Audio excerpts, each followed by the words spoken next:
Mr. Ting, go ahead whenever you're ready. Thank you, Mr. Chair, committee members. AB 2607 expands the definition of gun violence restraining order. The current definition allows law enforcement officials and family members to file a restraining order in a court of law to take away someone's guns potentially for 1 year. It must be renewed at court. After that year, it doesn't automatically renew, and it's only if the court deems it absolutely necessary this person to be a danger to themselves or others.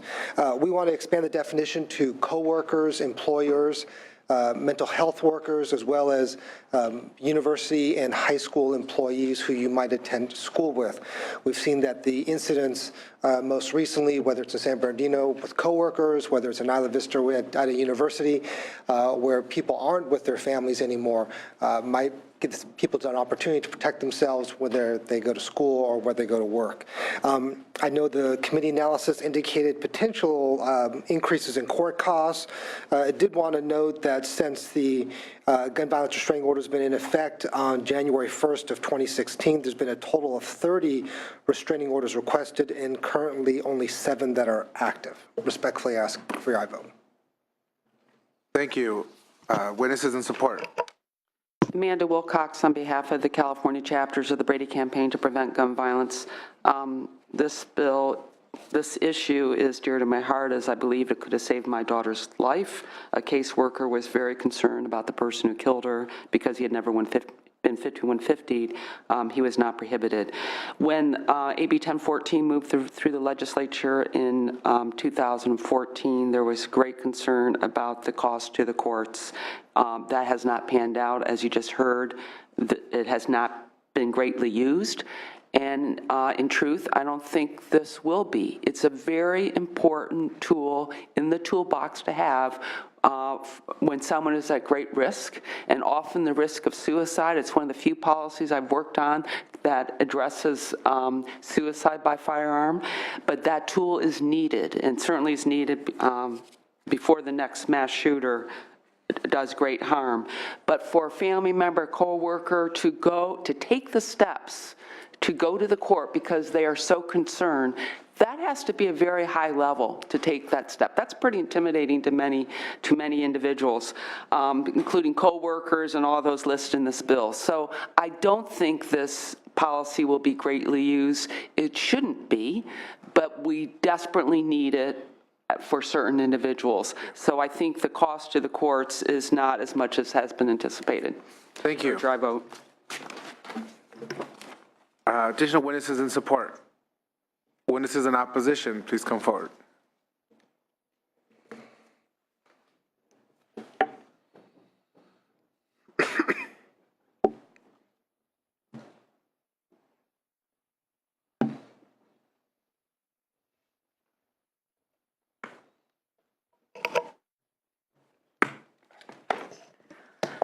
Mr. Chair and members, Amanda Levy on behalf of the California Psychological Association. We have an oppose unless amended position, and that just deals with the one portion of the bill that expands the GVRO to mental health workers, which is never defined in the bill. So one, we don't exactly know what we're dealing with. We're assuming licensed professionals, one of the who we represent.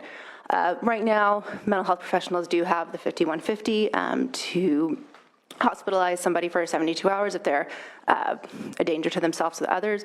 And then they also are required to make a Terrasoft report if somebody has identified a victim and work with local law enforcement.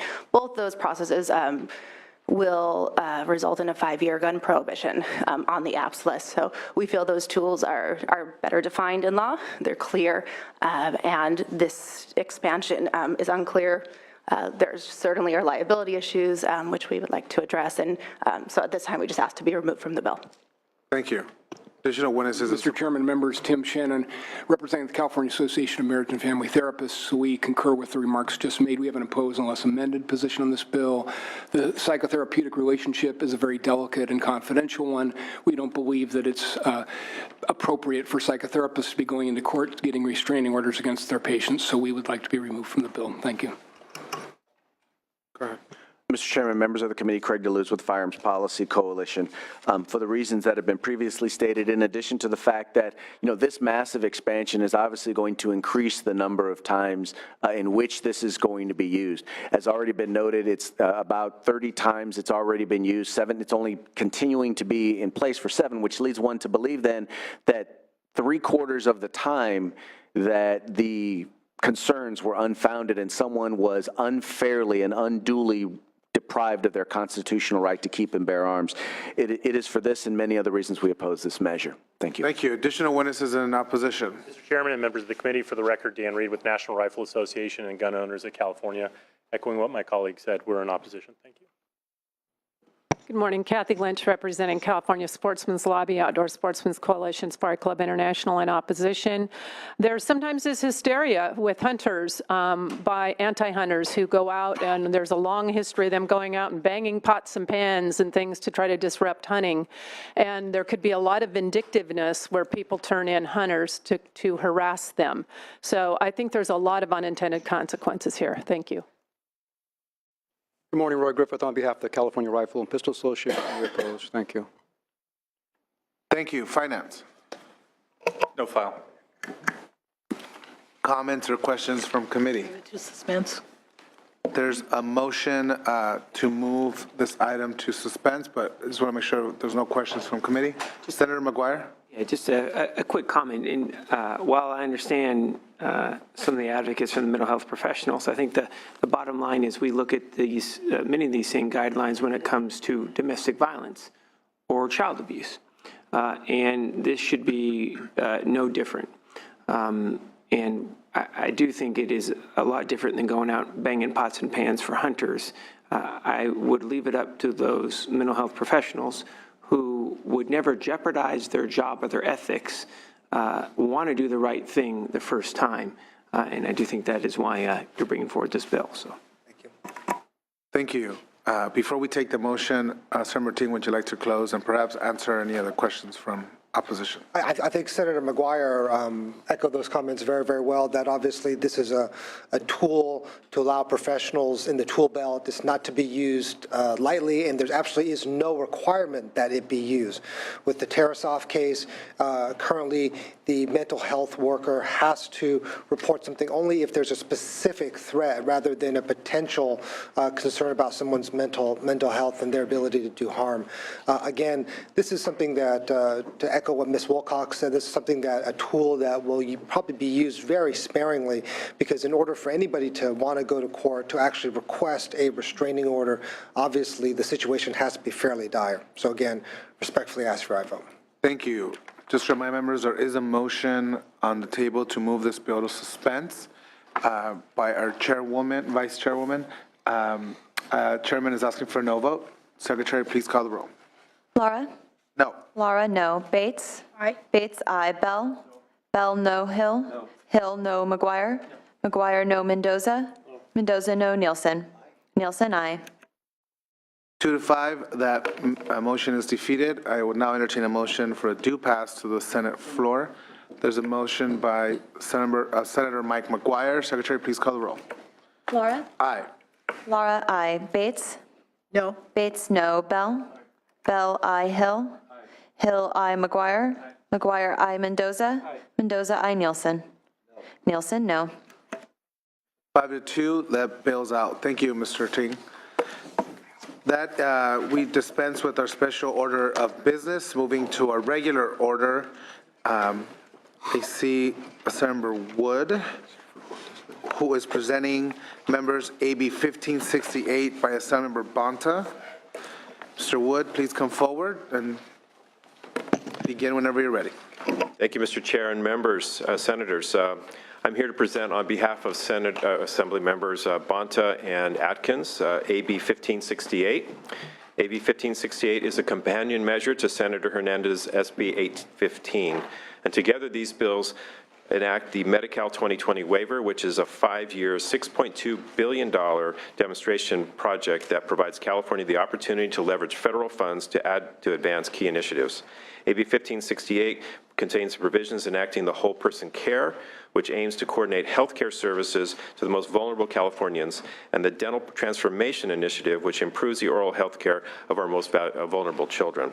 AB 1568 embodies the shared commitment of California and the federal government to invest in performance-based health delivery system and continue to improve the quality and value of care provided to the most vulnerable Californians. I respectfully ask for your aye votes, and I have witnesses here. Thank you. Witnesses in support. Kelly Brooks, I'm here today on behalf of the California State Association of Counties, the California Association of Public Hospitals and Health Systems, the Los Angeles County Board of Supervisors, the Santa Clara County Board of Supervisors, the County Health Executives Association of California, and the Association of California Healthcare Districts. All of these organizations are in strong support of AB 1568. The whole person care and the dental transformation portions of the waiver are worth about $2 billion to California. Thank you. Thank you. Catherine Austin-Scott, on behalf of the District Hospital Leadership Forum, only the District Hospital Leadership Forum, in here in support, and we actually thank the members on this dais who've helped make sure that this waiver expands to all of California with its district hospital inclusion. Thank you. Thank you. Additional witnesses in support. Witnesses in opposition. Finance. No file. No file. Comments or questions from committee? Senator Bates. Is the urgency issue with this bill, the reason it's not going to suspense because the cost would dictate that perhaps?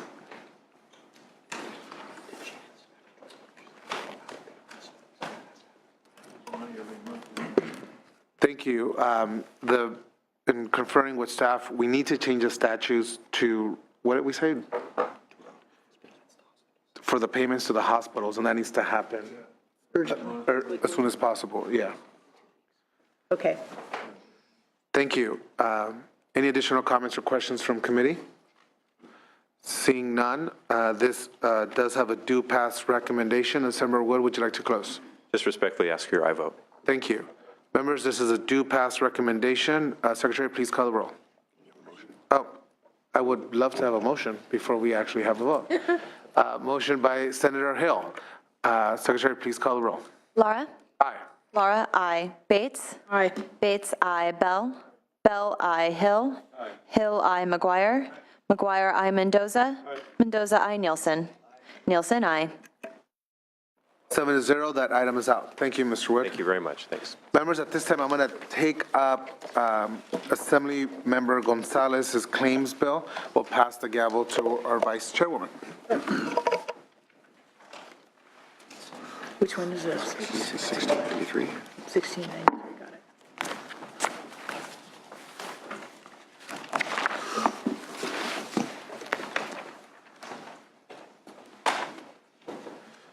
Go ahead, Senator Lara.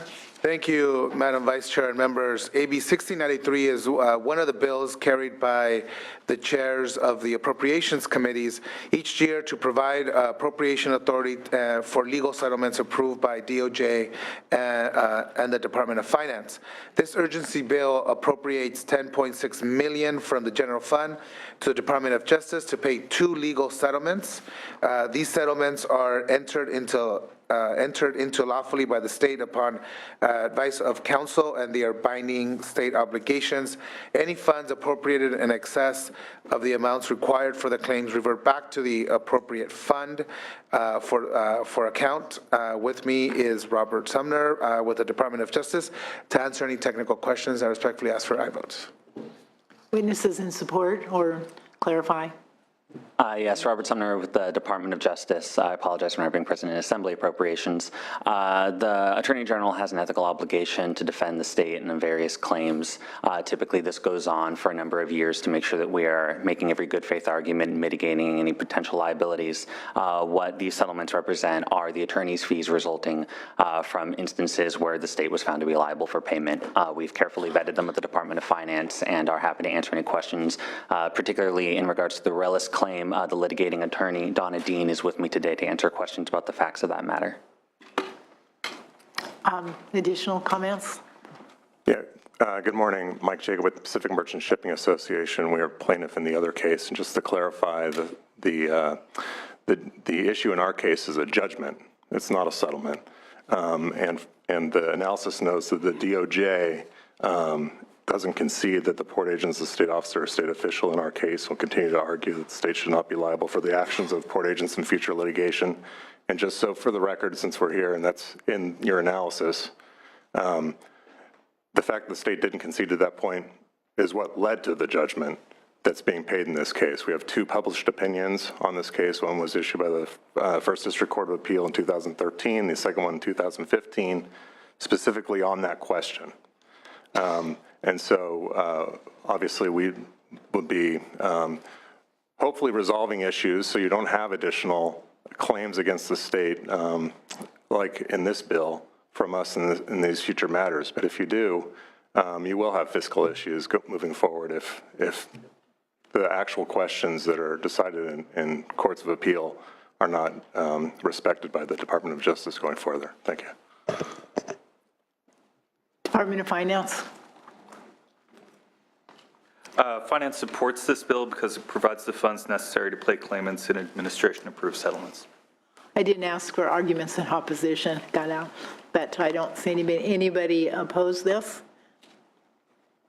There are no witnesses in opposition. I just have a question regarding the fund it's being taken from, the general fund versus the special fund for the bar pilots. And could you respond to that? You might have mentioned that in your comments, but it's, I guess. I'm happy to speak to that. And, and if there's any other comments from DOJ, happy to continue to have that discussion. In our litigation, we brought our Public Records Act suit against the board and the port agent. The court did not find against the board. And in fact, in the Court of Appeal on the fees motion specifically dismissed the board. And we made the motion for the dismissal of the board. So the board has a special fund that's associated with it. The reason why this is appropriate for the claims bill as a judgment under Government Code Section 965B is because there's no appropriation associated with the port agent position. Any additional questions or comments from, yes, Senator Nielsen? The award of $8.5 million to the attorneys, that seems awfully high. Am I wrong that that's a little bit of an extraordinary fee for the attorneys? Well, first, just as a general matter, I would argue that considering the prolificness of that litigation and the fact that we were able to secure over a number of years a much more favorable outcome through the appeals process means that in the context of what is typically recognized both in statute and in historical tradition as being reasonable for attorneys' fees, that's actually not higher than one what might expect. As far as whether or not the state is actually getting something of a bargain in terms of those fees, I can turn it over to Ms. Dean, who actually negotiated that amount, and she can speak maybe to some of the factors that came. I'd like to hear your reasoning that that's reasonable. Certainly. Members of the committee, Deputy Attorney General Donna Dean, the award of $8.5 million included approximately, it's a $1.4 million judgment that is for one of the plaintiffs that lost on appeal. So $1.4 million of that is not being part of this claims bill. With respect to the 1.4 million of the 8.5 is not, you say? Correct. The original judgment amount that is subject to this claims bill was approximately $7.128 million. Given the length of the appeal, there's been an interest accrued of approximately $2.8 million, and that's all part of a judgment. Then the part that was settled would have been additional attorney's fees and costs that would have been incurred. They'd already been incurred for the appeal, and we settled those as opposed to litigating those further in the Superior Court once the appeal came out.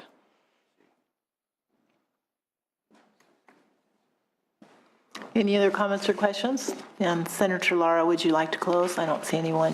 Thank you, members. Again, these settlements were entered into lawfully by the state upon advice of our counsel, and I respectfully ask for a vote. Would you call the roll?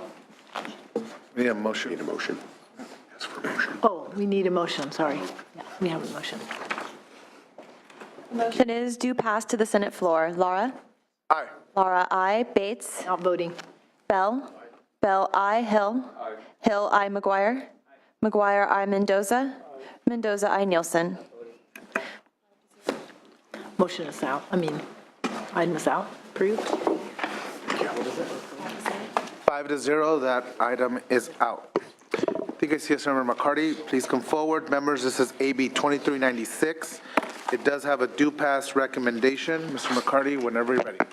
Thank you, Mr. Chair. This is a simple cleanup bill related to organic waste, making sure the state of California has the opportunity to compile annual reports. This was suggested at their request after my legislation passed last year. Ask for your aye votes. Thank you. Witnesses in support. Good morning, Chair and members. Melissa Romero with the environmental group Californians Against Waste. First of all, I want to thank Assemblymember McCarty for working on this issue. Recycling is an integral component of California's efforts to reduce waste going to landfills, preserving natural resources, and protecting the environment. In 2011, the legislature passed AB 341, which required all commercial generators of solid waste, including businesses, institutions, and multifamily dwellings, to establish recycling programs. In 2014, the legislature passed AB 1826, which expanded this requirement to include the recycling of food scraps, yard trimmings, and organic waste. State agencies were always subject to the requirements in this bill. This simply requires them to include the implementation of programs related to solid waste and organic waste recycling in their annual report to CalRecycle. So this offers a way for CalRecycle to keep track of progress throughout the state, as well as identify state agencies that need to improve their recycling efforts. Thank you. Additional witnesses in support. Sylvia Solisha on behalf of the Solid Waste Association of North America. We believe that these are technical and clarifying changes to existing law that will show that the state is taking affirmative steps to meet its recycling goal for 2020. Thank you. Thank you. Additional witnesses in support. Witnesses in opposition. Finance. No file. No file. Comments or questions from committee? Seeing none, is there a motion? Members, again, this is a due pass recommendation. Moved by Senator Mendoza. Secretary, please call the roll. Oh, Senator McCarty, would you like to close before we take a vote? Ask for your aye vote. Thank you. Perfect. The motion is due pass to the Senate floor. Laura? Aye. Laura, aye. Bates? Aye. Bates, aye. Bell? Bell, aye. Hill? Aye. Hill, aye. McGuire? McGuire, aye. Mendoza? Aye. Mendoza, aye. Nielsen? Aye. Nielsen, aye. 7-0, that item is out. Thank you, Mr. McCarty. Members, now we're going to move in file order to hear the items that members have waived presentation, beginning with AB 717 by Assemblywoman Gonzalez. Witnesses in support, please come forward. Good morning, Mr. Chair. Kira Ross on behalf of the City of Glendale in support of the bill. Thank you. Witnesses in opposition? Finance? Finance is opposed to this bill due to the state and local revenue loss of $36.2 million per year. Thank you. Comments or questions from committee? Seeing and hearing none, without objection, we move this item to the suspense file. Moving on to AB 813. Witnesses in support? Witnesses in opposition? Finance? No position, but we note this bill could have unknown, likely significant costs to the trial courts for workload associated with increased hearings. Thank you. Comments or questions from committee? Seeing and hearing none, without objection, we move this item to the suspense file. Moving on to AB 769 by Assemblymember Jones Sawyer. Witnesses in support, please come forward.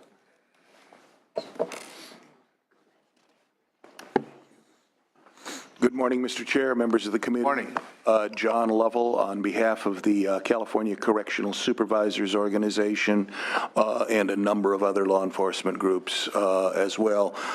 We support the bill. We would take issue with some of the fiscal assumptions in the analysis, respectfully. We believe that the costs will not be will not be high. This bill goes into effect January 1st, so the one-year notice requirement would deal with conduct that is suspected of being inappropriate from an employee relations perspective from that point on. Secondly, the 3-year time frame we have now actually results in higher costs. Witnesses retire, they die, they forget. And the energy that has to go into an investigation under the current 3-year model is significant, and we believe that there will actually be savings from this bill. Thank you. Additional witnesses in support. Mr. Chair and members, Kobe Pizzati with the California Association of Psychiatric Technicians. We work side by side with some of Mr. Lovell's clients, and in the prisons and in the state hospitals, peace officers have this 1-year right, whereas the individuals that work right next to them in same dangerous conditions do not. The other portion of this is we had a case where one of my clients made a medication error 2 years, 360 days prior to being issued an adverse action. Once we had to appeal that and try and get it through the State Personnel Board appeals process, somebody has already now lost a penalty of 10% of their salary for 12 months. So there is a financial impact to the individual member. Also, the data becomes stale, the information becomes stale, memories become stale. This needs to happen, and it's one of our most important issues. Thank you. Thank you. Adrian Mohammed with the Union of American Physicians and Dentists, also in strong support. Thank you. Thank you. Witnesses in opposition. Finance. No position, but we note potentially significant cost. Shortening the time frame to investigate and complete an adverse action against an employee will likely result in additional departmental costs, including hiring additional staff and/or increased overtime. Thank you. Comments or questions from committee? Seeing and hearing none, without objection, we move this item to the suspense file. Moving on to Assemblymember Irwin's item, AB 1348. Witnesses in support. Witnesses in opposition. Finance. Finance is opposed to this bill because it would result in ongoing general fund costs of approximately $220,000. Thank you. Comments or questions from committee? Seeing none, without objection, we move this item to the suspense file. Moving on to AB 1678 by Assemblymember Santiago. Witnesses in support. Witnesses in opposition. Finance.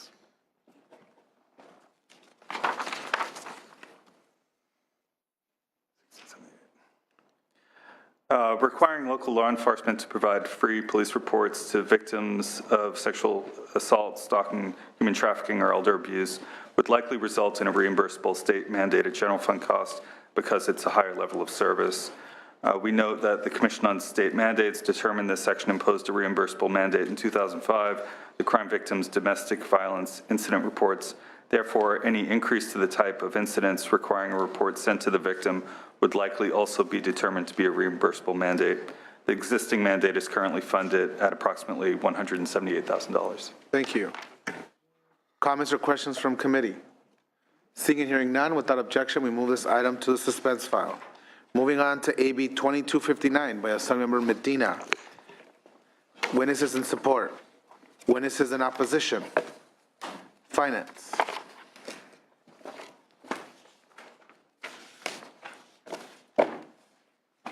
We estimate general fund costs for the Department of Education of up to $104,000 per year.